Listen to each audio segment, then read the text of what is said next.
Men who were once fighting for this land now control it. And they're enforcing the diktat of their leader. This is the Taliban anti-narcotics unit.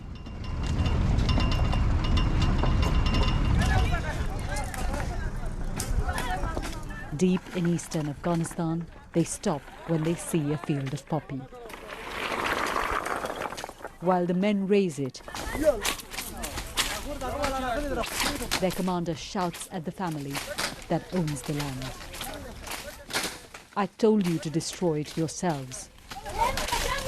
Hidden from view, a woman screams back in anger, but then retreats indoors.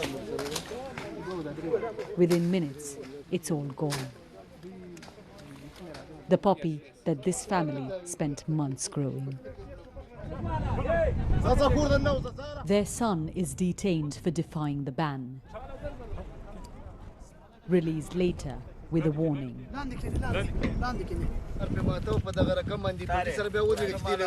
We've been given rare access to the Taliban's campaign to eradicate poppy in Nangarhar province.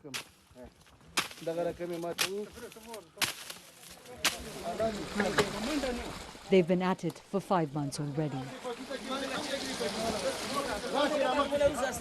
So now we have to get to more remote areas near the border with Pakistan to find standing crop. So the field to the right, that's already been destroyed, and we're walking to another one which they are in the process of destroying right now.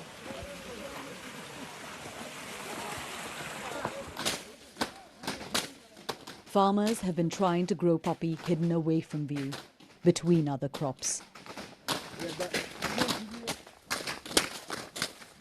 This field belongs to Ali Muhammad Mia.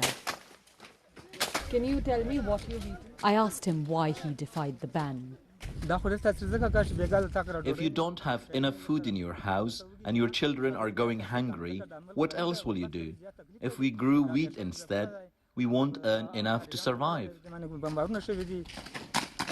That's the 5th or 6th field that they're destroying since we've been with them, and we've only been here about 25 to 30 minutes. It's quite remarkable the speed at which they get through it. And when they hit those stalks hard, they sometimes come flying in the air. What definitely comes flying is the sap from these buds. That's the opium resin. There's a very pungent smell of it in the air right now. The Taliban go armed and in large numbers. There have been instances of clashes with angry locals.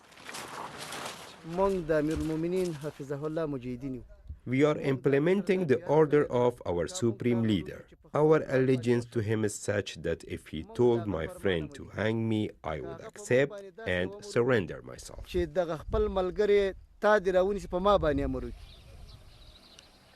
Afghanistan used to produce more than 80% of the world's opium. The Taliban are accused of profiting from it when they were fighting against foreign forces and the former Afghan regime, a claim they deny.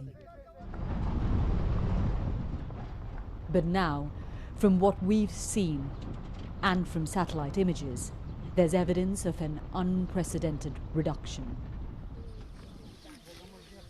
This is Helmand province. It used to be Afghanistan's opium heartland. Wheat now stands where poppy was grown. Niamatullah Dilsoz tells us that in this Taliban stronghold area, farmers have all but complied with the order. These fields used to be front lines, and for a people already battered by war, the ban is another blow. We are very upset. Wheat earns us a fraction of what we used to make from opium. We can't meet our family's needs. I've had to take a loan. Hunger is at its peak and we haven't got any help from the government. We met the main spokesman of the Taliban government, who told us they banned opium because it's harmful and goes against their religious beliefs. Farmers say they're not getting any support from your government. How do you plan to help them? We know that people are very poor, but opium causes a lot of addiction. We call on international organizations to help Afghans facing losses. But then at the same time, you're all making the operations and the funding of aid agencies in this country extremely difficult by the ban on Afghan women working for them. You can't have it both ways. They should not link humanitarian issues with political matters. Opium isn't just harming Afghanistan. The whole world is affected by it. Opium ferried from Afghan fields produces nearly all of the heroin sold in Europe. How will prices be impacted? We've been driving through the provinces of Helmand and Kandahar.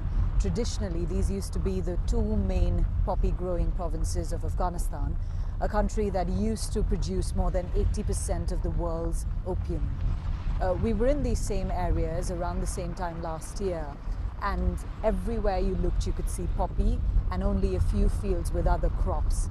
This time around we've spotted fields that have wheat growing in them, grapes, lots and lots of barren land, but not a single poppy field.